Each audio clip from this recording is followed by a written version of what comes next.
Attention Northwest Arkansas businesses and talent seekers. Introducing OnboardNWA.com, your hyperlocal job board crafted for our unique community. Struggling to find the perfect match for your job openings? Onboard NWA simplifies the hiring process, connecting you with the region's top talent through tailored talent matching solutions. Whether you're an employer seeking expertise or a professional looking for your next opportunity, Onboard NWA is here for you. Discover more at onboardnwa.com, and let's build the future of Northwest Arkansas together.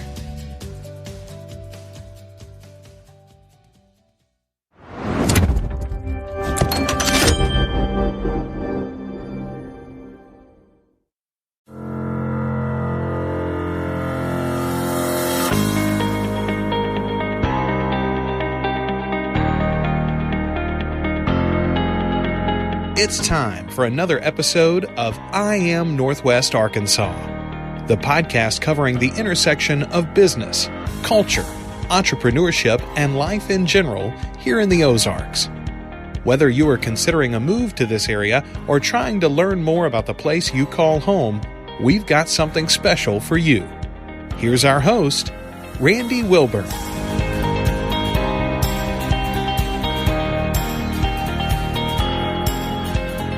Hey folks, and welcome to another episode of I Am Northwest Arkansas. I'm your host, Randy Wilburn, and I'm excited today because I'm here with Brandy Harris. Brandy is a marriage and family therapist and licensed community counselor at Oaks Consulting, based here in Springdale. And actually, I want to just give a quick shout out to Aaron Rowe for introducing Brandy to me, and several months ago, I might add. And she said, I know somebody that you should talk to, and I think she would be great on the podcast. And Aaron is such a good judge of character, so I appreciate her. This is a shout out to Chef Aaron Rowe, Ozarks Culinary Tours, and just all the great stuff that Aaron is doing. I mean, she's an amazing chef if you ever need one, but the bottom line is she's good people, and she's really what Northwest Arkansas is all about. So I'm really excited to sit here with Brandy today and learn a little bit more about what she's doing and what makes her so special. And I think this is actually a cool episode. I've been looking forward to this just because of everything that we collectively have been going through here in Northwest Arkansas and beyond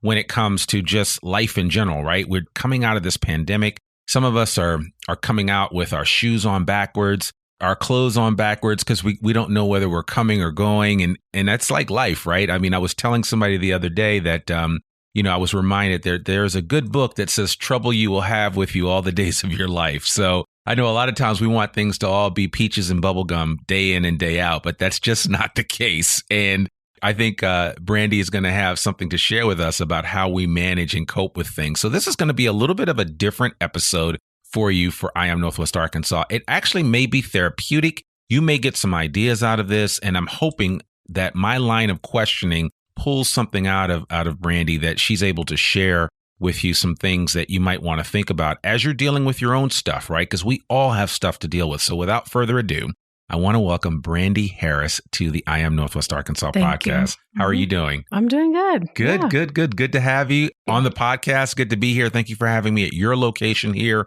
You guys are right off of 412, kind of like over there by the Buffalo Wild Wings, just west of 49. So easy to get to, actually. Yep. So right in the middle of Northwest Arkansas. Right in the middle of 20 minutes from everywhere. Yeah, exactly. So give us, because you know this is coming. I already told you this beforehand. Share your superhero origin story. You can give us the Cliff Note version of who Brandy Harris is, so our audience can have an idea and learn a little bit more about you. Sure. So I actually grew up in Tulsa, Oklahoma, and have slowly migrated this direction. Once I got married, started moving this way, and have moved every couple of years until we got to this point. About 11 years ago, we moved into Northwest Arkansas. And I grew up, honestly, white middle-class family, pretty typical middle class, and had a great childhood in Tulsa, but since moving here, have really enjoyed a little bit more diverse population. And we live in the country now, which I actually love way more than living in the city. And we sit on my porch a lot. I actually started out as a swim coach. That was my original career. Oh, okay. Did that first for about 10 years and loved it, loved coaching, but it's not a great opportunity for anyone who's wanting to be home with their kids on the nights and the weekends. So when I started having kids, just shifted careers a little bit to do something I could do a little bit more during the day. Yeah. And I really liked it, got into it and really loved it. And I've always loved people. They're fascinating and they keep me on my toes. I'm never bored, which is great. So yeah, started doing counseling in 2007. And I also write. I just kind of, as a part of my life, that's been a very therapeutic thing for me, journaling and things like that originally, and then have shifted into, well, shoot, I have so much in my head, I might as well put it down on a piece of paper and let someone else read it if they want to. So right. That's where my books ended up coming from, just writing my own experiences, what I'm going through, and hoping that other people can hear those things and find hope in them and grace in them, and maybe some inspiration, or at least laugh a little bit at my mistakes, because that's important when you're trying to live. Absolutely. So, I mean, as a counselor too, I would imagine you've got stories for days. I do. You've seen and heard everything. Yes. So that's important, right? And I'm looking here at two of your books. You have a book called Grace for Parents. I kind of need this right now with 3 boys. And then you have another book called Love Well. And this book is, you call it a fragmented portrait of an ordinary person being loved in extraordinary ways by finding her voice and telling us her story. Harris clears the path for others to reflect and do the same. And it is true, because I think if you don't love yourself, it's hard to love anybody else. Right. And I think a lot of us, we struggle in that area. We're so hard on ourselves. And, I got to think that with this pandemic and with a lot of the psychological barriers that this pandemic has created for people, that self-love is on the mat right now, right? Because I think a lot of people have been kind of hard on themselves in this season, right? When really there was really nothing we could do about the pandemic. Right. Well, and when you're isolated, if you're only connecting with people through screens, or maybe not connecting with anyone at all, you just hear way too much of your own voice in your head. Which, I've just found tends to be negative for a lot of people. They say ugly things to themselves, and they're unkind and pretty harsh. And so you hear too much of that, and it's hard to drown it out. It's hard to believe anything else if all you're hearing is the negative inside your own head. Yeah. And so tell us a little bit just about your kind of your marriage and family practice and how it works, and just kind of walk us through what it's like. Because I know that for some people, there's a stigma walking into these doors, right? It's like, I'm broken. I don't need help. It's, even I am a healthy adult male, 50 years of age. I've kind of been there, done that. I don't really need any help. I can manage this on my own, and I don't need to go see no stinking therapist for any help or advice. But how do you kind of break those barriers down in that thought process? Sure. Most people who make it into my office have already worked through some of those things. It does take, I think, some humility to actually own that you personally have things that you need to work on. Just to say that to yourself and then to admit it is hard. But being willing to go see a counselor is really the beginning of saying, yeah, I have things I need to work on. And I think I might have more success with that if I actually allow someone else to come into that process with me. So, and what's funny is most people, they just want to read a book first. Well, I don't know what to do. I don't like this thing in my life. Well, what book should I read? Tell me what book I should read. And sometimes when people get here, that's exactly what they're asking for. Just tell me what the tools are. Give me the tools and I will fix them really quickly. And they think they're only going to be here like a couple of sessions. And some people are, some people just come for a couple of sessions at the beginning. It feels more like a consult than counseling.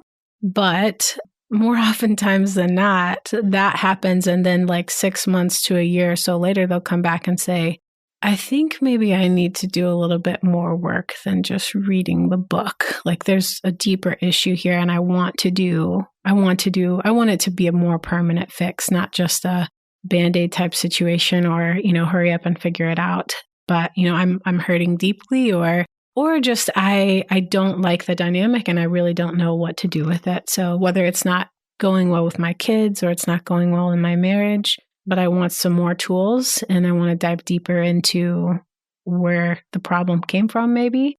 And I want some healing that lasts longer than, a week or two. Yeah. Not a quick fix. Yeah. It takes time. So you obviously have clients that you've seen for years, probably. I do. And my goal is not to see them their whole lives. Yeah. I don't really want to have permanent clients.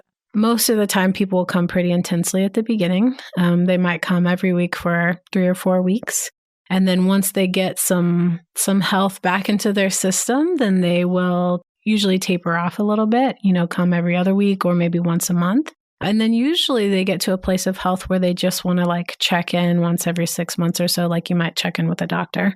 Just, kind of a self-assessment, like, ask me the hard questions that I don't know how to ask myself, or ask me the hard questions that my friends don't know to ask me, some accountability, or some just, they want to stay on the right track. They feel good about where they're at, but they're like, I just want to make sure that I'm staying on the right track and I'm doing the right things. So they'll just, check in every once in a while, or I'll say, you got my number, so just call me when you need me. And I'm still their counselor, but I don't, we've technically closed their case, and I'm not maintaining what's going on with them. I'm just available to them. I got you. Now, and I know for some people, the barrier to this is like, well, this is going to counseling. That's for rich people. That's for folks with means, right? Because let's real talk, right? Let's talk about it. And so how do you overcome that objection for some people where it's like, oh, I could never afford to do that. Right. I can barely afford to go to Walmart and keep food on the table. Right. My first argument is always, if you were having a heart attack, would you tell me I can't afford to go to the hospital? Is that what you would say? Or would you say, we're going to the hospital. It doesn't matter how much it costs. We've got to go. And when your life is imploding, or you're at the functioning level, you're very depressed, or your marriage is completely falling apart, frankly, in my mind, it really shouldn't matter how much it costs. You should go, because you want that for your life. And if that's important to you, then you figure out a way to deal with it. But on the other side, I do understand it's expensive. It's expensive for me too. I have insurance and it's still expensive.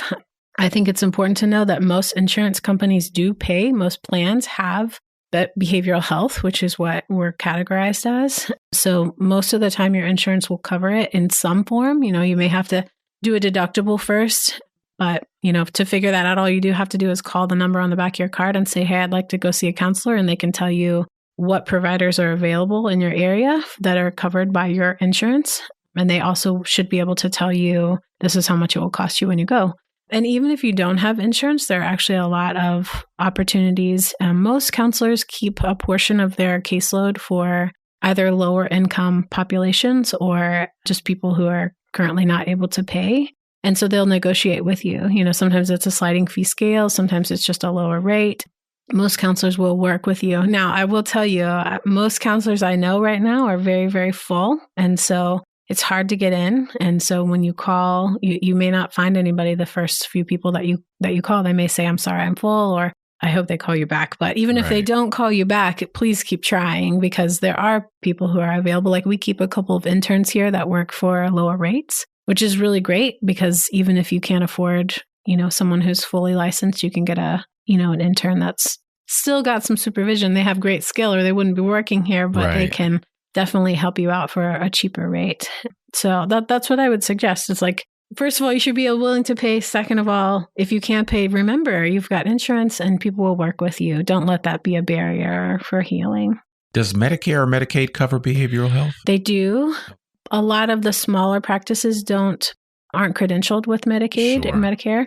We are not. Okay. But the bigger agencies are, like Ozark Guidance. So if you can connect with them, they usually have room in their caseload and can take you on. And that's usually free. If you have Medicare and Medicaid, you usually can come for free. Okay. All right. I got you.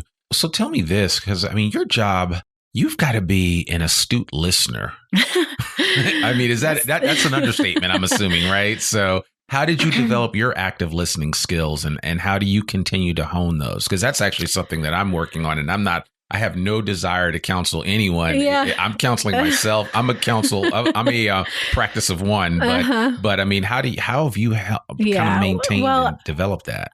Doing it day in and day out, you get a lot of practice. If I don't do my job well, I won't have a job. So I have to pay attention in session. But I would say, for me personally, what gives me the capacity to listen is spending enough time outside of session doing the things that care for my own heart. So whether that's taking time off, I only work 4 days a week because I need the break in the middle of the week to recover and to frankly clear my brain. of all the things I've been thinking about and hearing.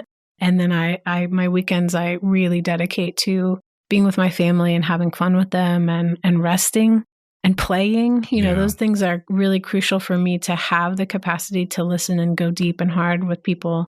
I have to be able to empty that out in some other time, in some other way, so that I can be calm and focused and aware and available. So lucky you got me on a Monday morning. Right. How about that? How about that? So, and that definitely makes sense. And I could totally see that. And you're still able to manage a decent caseload in 4 days and take care of things. I kind of have set a max for myself of 20 clients a week. So I'll see 5 a day for 4 days. And sometimes that varies just a little bit, but over having practiced for over 10 years, I really have learned what I can do and what I can't do. There have been times in my career where I would see like 8 clients a day and I was worthless by the end of the day and had nothing to give my family and really couldn't recover even for the next day. So learning how many stories I can handle in a day, how many people I can handle in a day, how many people I can handle in a week. That's kind of been a slow process of figuring out just where my heart is and what season of life we are in as a family. And that all plays into how much I can handle and still be a whole healthy person in the rest of my life. Okay. And so kind of talking about, because I'd love to unpack this just a little bit, but just this whole idea, and I know we always have people listening to this podcast that might be moving here or relocating here. And so maybe they're wondering, well, what is the counseling scene like here, right? You go to a big city, you take for granted that there is a counselor on every block and there's people accessible. How would you rate the counseling and therapy scene here as far as that's concerned? So we have two, the U of A and John Brown, which are both in Northwest Arkansas, both have counseling schools. And so we have a ton of counselors in this area. There are several big agencies, including some inpatient hospital facilities for more intensive cases. But we have a ton of small practices and group practices. I mean, you could easily Google counseling in Northwest Arkansas and come up with 42 different options. My best recommendation for finding one that is good for you is to start talking with people that you're meeting and if you feel brave enough to say, hey, we're looking for a counselor, do you have anyone you recommend? That's the best way to go, because that way you're going to kind of weed out some of those that maybe are not best suited for caring for people. That way you're, and even when you do find someone, you think, okay, I've heard Brandy Harris, I heard her on the radio, she's really great, I can talk to her. You call me and I say, I'm sorry, my caseload is full or whatever I might say, but I say, tell me a little bit about your case, and then I can refer you to someone else. And I usually first refer within our practice, within Oaks Counseling. But then if no one here has availability or we just can't take your type of case, then I will refer you to someone else down the line that I trust. Yeah. I'm not going to send you to whomever. The only time I have to do that really is if it's a Medicaid or a Medicare case. I'm usually just saying, I'm sorry, you're just going to have to call Ozark Guidance because they rotate clinicians often enough that I'm not going to know someone specific there, but I know that they can take your insurance. And so I would rather do that than just send you to say, call somebody, that can't also take you. So have you had a chance to talk to people that have gone to those like Ozark's Guidance and had a good experience? Yeah. It's a little bit, it's hit or miss. I want to be really honest about that. It's hit or miss. There are times that you're going to get a fairly new clinician and it's just not a good match for you. And I honestly, I think even good counselors are not necessarily a great match for everyone. So I know people who have gone to Ozark Guidance and have had good experiences, and I know people who have been there and it's not been a good experience. So I usually just say, if you get there and it's not a good fit for you, then you ask for someone else. You say, I'm sorry, this isn't a good fit for me. Can we please see someone else? And they have such a huge pot of counselors that they're pulling from that they can set you up with someone different after that. Yeah, because there's no like Yelp for counselors, right? I mean, I actually think there are some like Google review kind of things. Yeah, I've seen some of those. But I think most people they want more confidentiality than to put their review. And also, I mean, I guess there's the concern that says more about you than it does about the counselor. If you really don't like your experience, even though that's not true, people just have that, that gut feeling of I'm just kind of laying all my cards on the table there when I say I've been to this person or, so I don't know. It's hard. Your best route is to ask people that if they know anyone close by. And word of mouth is definitely how we actually identified a counselor for one of our sons that wanted to just get to talk through some things. And that's the thing. I mean, I think people think that that's only for people that are sick or people that are really struggling. And it's like really crazy or something like that. Yeah. It's like, I mean, it's like you don't have to be tripping out on acid to go see a counselor. So as a matter of fact, if you are tripping out on acid, you may need a much more before you get to the counselor. Yeah. But I mean, for the average person that is just struggling with the challenges of life, right? I mean, life punches us in the face on a daily basis. And it's the real mark of an individual, male or female, is how you react to those events. Right. Your humility in responding to that. Yeah. Because what gets you help. They're going to come any way that you look at it. So my encouragement really for people nowadays, and I guess with everything that you're seeing in the news and all this talk about mental health being such a major factor that we're not treating mental health as important as we should be treating it. Right. We dismiss it or say it's like a sidebar, like you'll be fine, just get over it. It's one of those things where, you can't look at a person and you can't see their mental health if you just look at the outside of their body. Right. Whereas you could see if they had a broken arm or a large gash in their leg, you would say, oh my gosh, you need help. Like you definitely should get some help. That's a real problem. But mental health, you can't see it. And also you got so many people who are so good at hiding it, performing on a regular basis, looking like you're fine is easy to do, but you can feel the effects on the inside. And it's just as important. It's just as real, maybe even more. I mean, it affects more things in your life to have depression or anxiety or a marital struggle, or I think identity. There's just so many things that people struggle with and they think, I just have to figure it out on my own, when really they could have a companion alongside them helping them figure it out. Right. Support for this episode comes from Signature Bank. Hey, this is Gary Head at Signature Bank of Arkansas. We founded Signature Bank in 2005 with local ownership to serve our communities with the best bankers with the most authority to do business. We have succeeded in growing our bank to over $875 million in assets. We have locations in Bentonville, Rogers, Springdale, Fayetteville, Brinkley, and we have recently expanded to Harrison and Jonesboro. We have 176 teammates in climbing. Our teammates love our communities and the customers that we serve. We're always here to serve and eager to do so. As Chairman and CEO, I welcome your call to have the opportunity to serve you. Please call 479-684-3700 or visit online at signature.bank and tell them that you heard about us at I Am Northwest Arkansas. Signature Bank of Arkansas is a member of the FDIC and an equal housing lender. Right. What are some of the most common challenges that you see on a regular basis that somebody listening to this might be like, they may be able to self-identify with that and be like, okay, maybe I do need to go see someone. Yeah. Depression and anxiety are almost always the most common things that I see. And when you say depression, it sounds so big and overarching. It's not really as big and ugly for everybody as it can be for some. So depression can just look like, I'm really not enjoying anything in my life anymore, or the things that I used to enjoy, I don't enjoy anymore, and I haven't really been able to find things that I do enjoy.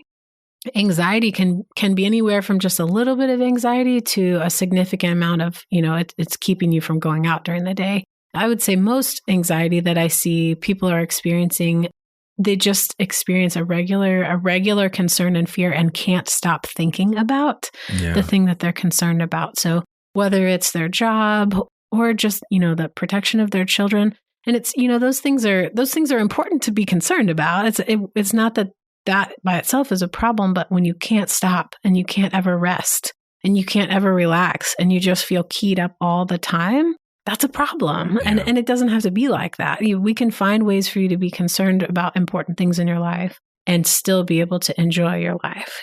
That's possible. So those are the two main ones. And you mentioned taking your kids. We take our kids too.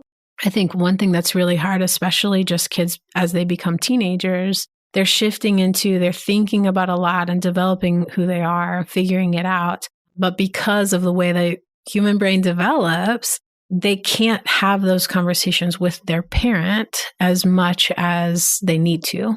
So it would be great if they could talk with their parent through all their identity and struggles and concerns, but they really do need additional support besides just you as a parent. So really a counselor is it's a safe adult. It's a safe adult whose brain is fully functioning and who is on your side as the parent. They want good relationships between you and your child, and they're going to support that, but they're going to do that by protecting privacy of your child and helping them sort through some things that the child may be afraid to talk to you about. They don't want to get in trouble to say those things, or they're just in that kind of stiff arm, I want to do it my own way kind of situation where they're trying to figure it out and they need somebody besides you. So I think really kids and adolescents are really important to get them in when they need it, when they're struggling to overcome something and you just want the support as a parent. We're not replacing, I don't ever want to be the parent for you. Sure. But I want to help you be the best parent that you can be and support your kid while they're figuring it out. Yeah, because you don't want Instagram or TikTok or Snapchat to be the sounding board for the challenges that your child is going through. No, because that's never going to end well, and it's never going to result in any type of healing taking place. Right. We always say if an injury for a person has happened in relationship, then the healing needs to happen in relationship. And so that's why you can't read a book and figure it out. You could read all about it, but it doesn't change your heart if you're not really feeling connected with someone and safe with someone and really seen and heard by another human. You really can't heal those really deep attachment wounds. Right. Well, I don't want to go too deep on this because there's rabbit holes that we could go down when you start talking about this. But in a former life, I used to do some counseling and from a pastoral standpoint. Yeah. And one of the things that we discovered, and I say we collectively as some of the pastors that I worked with when counseling people at a former church that I used to go to back in New England, is that there would always be some key linkage or identifying issues, root causes to some of the challenges that people have in their lives. And a lot of times those root causes either went back to one or both of the parents. Sure. Yeah. And you hear about father heart issues, mother heart issues. Oh, they don't say it like that. They say daddy issues. That's what they say. Right. How, in your estimation, how real is that? Yeah. That's a really hard question because we don't necessarily get all the way to those initial attachment injuries with everyone that I see. Yeah. Some people aren't ready to go there. Some people don't want to go there. Yeah. But attachment, if we're really basic, is the deep knowledge of being known and seen and cared about that develops at a really early age. And so that deeply affects everyone. We say that it kind of sets up a paradigm or a structure in your brain about how you are supposed to relate to the world and how the world works. And so if those don't go well in the first 2 to 5 years of your life, it makes it really hard to relate to the world in a healthy way if those initial structures were set up in kind of a broken way. And so, I tend to say when we're talking about attachment, we're really talking about, healthy is right in the middle where I understand that I'm valuable and worth something and people see me and hear me and I have a voice. And also it's safe for me to connect with others when I'm struggling. And then the two unhealthy kind of extremes of that would be either I feel good about who I am but I can't connect with anyone because I have to do it all by myself. I have to pull myself by my own bootstraps all the time. And if I'm hurting or sad or lonely, I just have to suck it up. And that's honestly not healthy. Yeah. Or just as humans, we can't really survive long-term like that. We will eventually break down and feel really disconnected. And then the other extreme would be the person who feels really terribly about who they are and feels like they are only safe if they're clinging to another person and hanging on tightly to them. And so those two kind of extremes of attachment, I see those all the time. And even people who are, I would say, fairly healthy on their bad days, they lean one of those two directions, either way too overdependent or way too dependent. Yeah.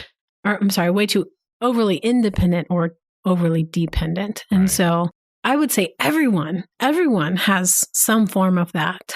Even the healthiest of healthy of us on our bad days, we lean one of those two directions. And so if we can identify that in people when they come in, help them look at who they are and how they operate, then we can help them figure out, yes, where that came from, but even more important than that is, what do we do? How do I operate in a different way than that? How do I relax a little bit so that I can let people in? Or how do I relax a little bit so I can stand on my own 2 feet? It just depends on the person, what we're aiming for there. But I would say everyone struggles with that in one form or another. Yeah. It just depends on what level of it is, right?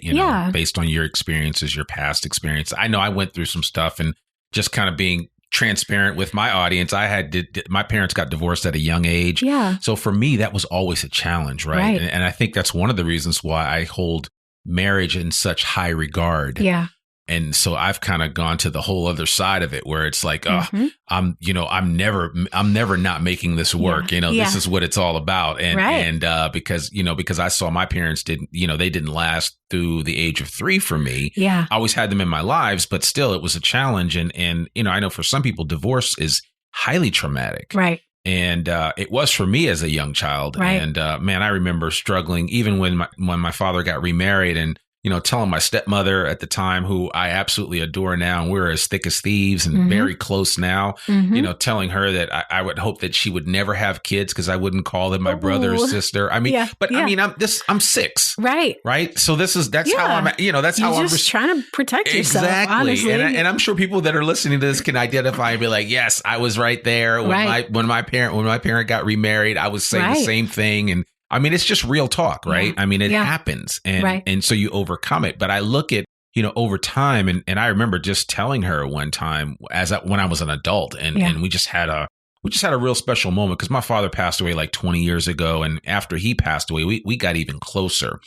And I mean, she is like my second mother, and so I'm thankful to have her in my life, and so it's just one of those things where you get through that. But I guess I say all that to say is that I got to a place when I was an adult where I was able to really get cathartic with my feelings about it. And I apologized. And that's another thing that's really, I think, hard for people is to admit either where they're wrong, or just sometimes you got to apologize just to apologize, but mean it. Right. Which is different than like, sometimes it's like, I just want to say I'm sorry. And you just have to mean it. Yeah. But it's not like you've got it, you should unpack whatever you were dealing with, but sometimes just saying sorry, is that, it's funny. I have a lot of people that come in and they say, my spouse just really wants me to apologize. But the truth is, I'm not sorry, and you're like, okay, yikes, how do we work through that? But one of the ways I think about it a lot is, if you and I were standing here and I was stepping on your toe the whole time we were talking. Let's say I was just stepping on your toe the whole time, and I broke your toe. Right. And I had no idea I was stepping on your toe. I didn't know it. And afterwards you come to me and you're like, you broke my toe. And I think, what are you talking about? Like, I didn't do anything to break your toe. I don't remember that at all. Right. I wasn't trying to break your toe. Yeah. I would never have wanted to break your toe. And then I'm just mad and defensive because you're accusing me of breaking your toe.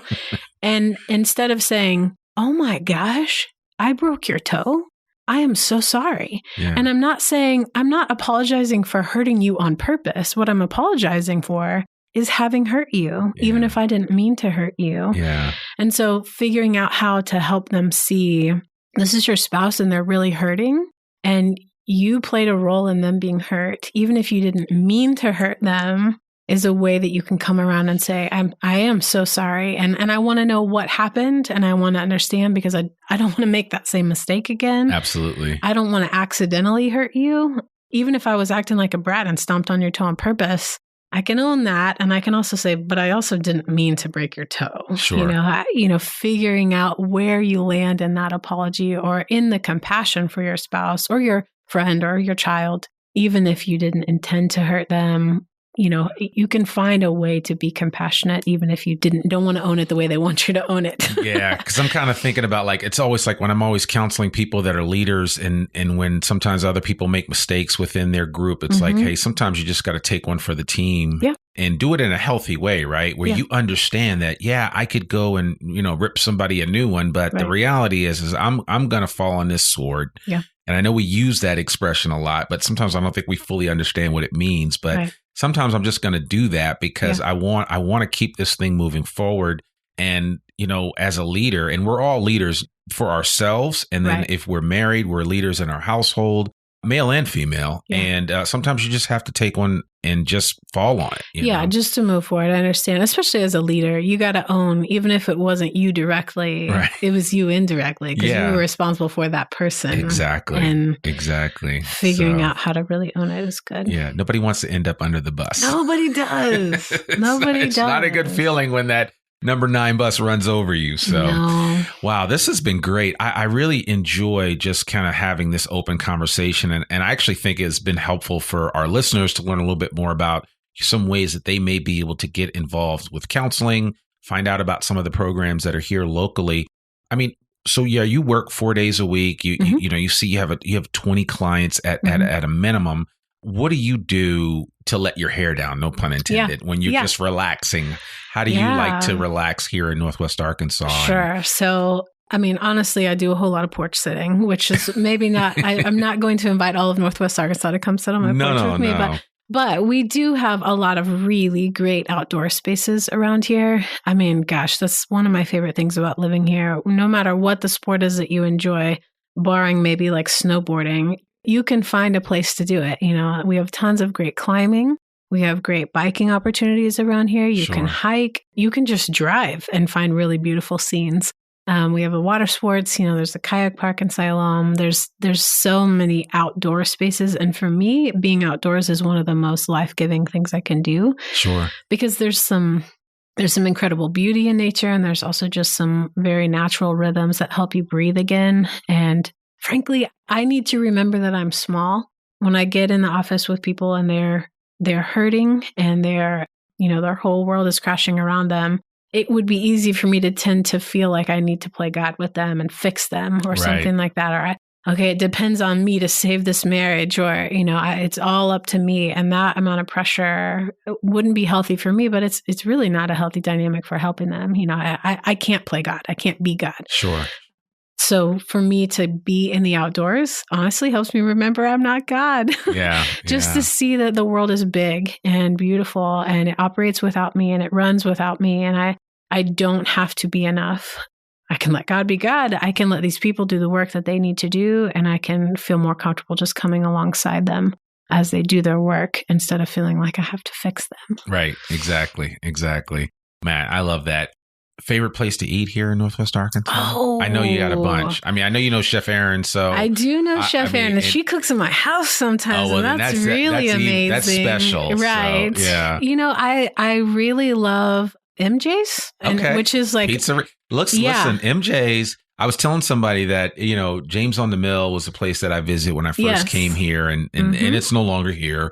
But that's the closest thing that you're going to get, and their pizza is, bar none, some of the best pizza here. Yeah, it's great. And they have great cocktails and stuff too, which is just fun. They have an incredible Caesar salad. Yeah.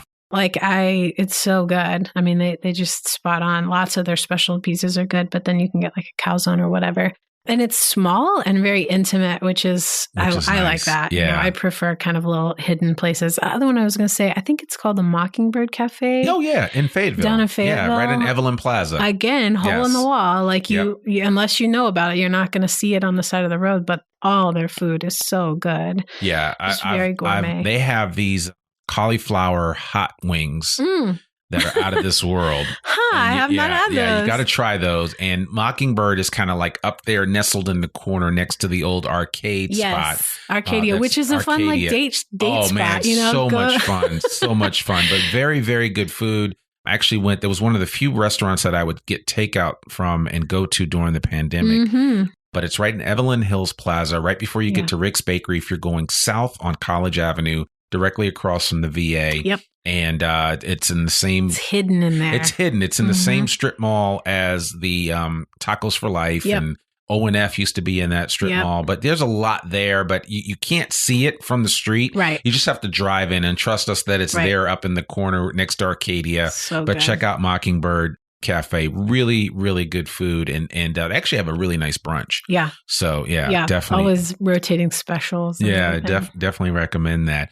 Well, perfect. I appreciate this. This has been fun, Brandy. If people want to reach out to you and connect with you, what's the best way for them to do that? Yeah, so I publish a regular blog. That's the easiest way is just to go there and to sign up on that blog. It's ittakesabreath.com. Okay. And there's also links there to my Instagram, which is brandyk.harris. That'd probably be the best two ways, is through the blog and through Instagram. You can find me on the Oaks Counseling website as well, which is just oakscounseling.net. Is that Oaks with an E? OAKS. Okay, Oaks Counseling. COUNSELING.net. .net. Okay, perfect. .net. And you'll find a whole list of our counselors. That's actually a great way. You can kind of browse whatever type of counselor you would want. You can click on their profiles and see who they're at. Okay, cool. Well, we'll make sure people do that. We'll put all of this in the show notes as we always do. And folks can kind of check this out. And hopefully this will be one of those timeless episodes of I Am Northwest Arkansas that people will come back to. Or if people are, because I get people all the time that are relocating here and they're like, well, tell me about this or what about this? And is this available? So I've really tried to broaden the guests that we have on this podcast to kind of address a number of different things. Because again, this podcast is the one I would have wanted to listen to when I was moving here. When I was considering moving here in 2014, there was nothing like it. And actually, there's still really not anything like it because most podcasts are very niche focused. My niche is Northwest Arkansas, and then I branch out from there. So broader strokes. Exactly. I like that. Exactly. Yeah. So perfect. So thank you so much, Brandy Harris, for coming on the podcast. You guys check out her book, Grace for Parents and Love Well. I'll make sure we put both of those in the show notes. Are those available on Amazon? They are. They're on Amazon and Lulu.com and Barnes & Noble, all the places. Okay. All right. Good. Well, we appreciate it. And again, you deal with a heavy topic and a heavy subject matter, marriage and family, and then, just community counseling. And I mean, we certainly realize that your work is quite never done, right? No. I mean, that's just, I hate to say you have job security, but you do. But the reality is that I kind of wish you didn't. I know. And that's just kind of the state of affairs that we're in. But I think as our country continues to heal and be on the mend and improve our relations, whether racial or otherwise, people like you are going to be at the forefront of helping bridge those gaps for families, for individuals. So I really appreciate everything that you do. You're welcome. Certainly will be sitting on the sidelines, encouraging your work and hoping to see some real breakthroughs. I hope so too. Yeah. Thank you so much. I appreciate that. Well, folks, there you have it. Another episode of the I Am Northwest Arkansas podcast. To learn more about us or to read or download the show notes from today's episode, visit IamNorthwestArkansas.com. You can also listen to this podcast and sign up for our free newsletter to keep up with us and all things NWA. Sign up today. You can subscribe to the I Am Northwest Arkansas podcast. And I always say subscribe, but really just follow us wherever you listen to the podcast. And please consider rating and reviewing us on Apple Podcasts because we love reviews and we love ratings. Remember, our podcast comes out every Monday. I'm your host, Randy Wilburn, and we'll see you back here next week for a new episode of the I Am Northwest Arkansas podcast. Peace. We hope you enjoyed this episode of I Am Northwest Arkansas. Check us out each and every week, available anywhere that great podcasts can be found. For show notes or more information on becoming a guest, visit IamNorthwestArkansas.com. We'll see you next week on I Am Northwest Arkansas.